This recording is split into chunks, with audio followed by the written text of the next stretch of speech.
What's going on there, foodies? We are in St. Augustine at the Sebastian Winery, and I'm here with Charles Cox. He's the owner. How are you, sir? Wonderful. How are you? I'm really great. Thank you so much for inviting us over here. So, you know, my parents were huge fans of your winery. My late father would always pawn bottles off of me, and I've never been happier about it, right? So it's really cool. So it's really neat that I finally get to come up here and hang out with you. So thanks so much for, you know, giving my parents so much pleasure over the years, because they love your winery. So why start a winery? Oh, that's a long story. How long we have here? You got about a minute. My dad was a CPA, and actually a friend of his that was an attorney had a father that had a vineyard and said, how can we make money out of this vineyard? And my dad said, the only way I think you can make good money out of a vineyard is make wine out of it. That's right. And steps down the road, they opened the first winery, which was in Tallahassee. Then we did Lake Ridge and Claremont. Then we did this one. And this one probably the most unique because we really play on the history of wine in Florida and how this was the first place in the United States where wine was ever made. Whoa, no way, I didn't know that. What? Okay, so that's really interesting. So tell me about the process for making your wine, right?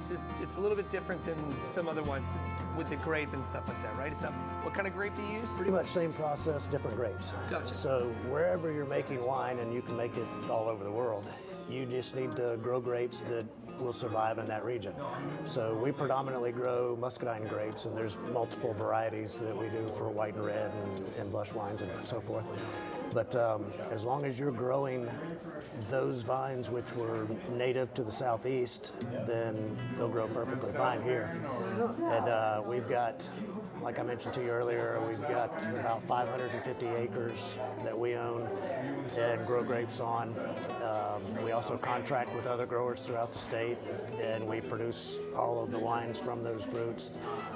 Bring in some of the varieties that we can't grow here from California and some partners that we have over there, so that we can expand our portfolio and provide something that everybody likes. That's cool. So talk to me about a muscadine grape. What are its characteristics, I guess I could say, right?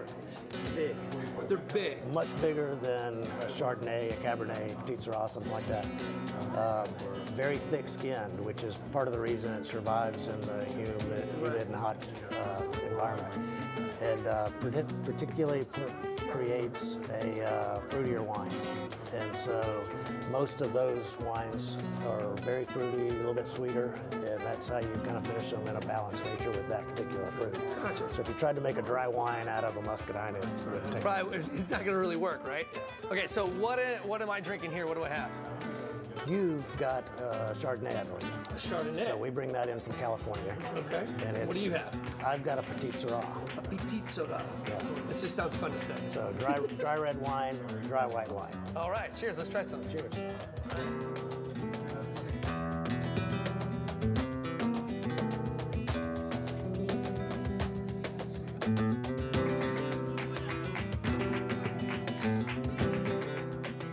Well, I really appreciate you. Thank you for taking the time to show us around today. This is a beautiful winery. You have got an amazing business here. Appreciate it very much. That is our pleasure. Hey guys, and if you want to catch segments like these, head over to FCM Plus.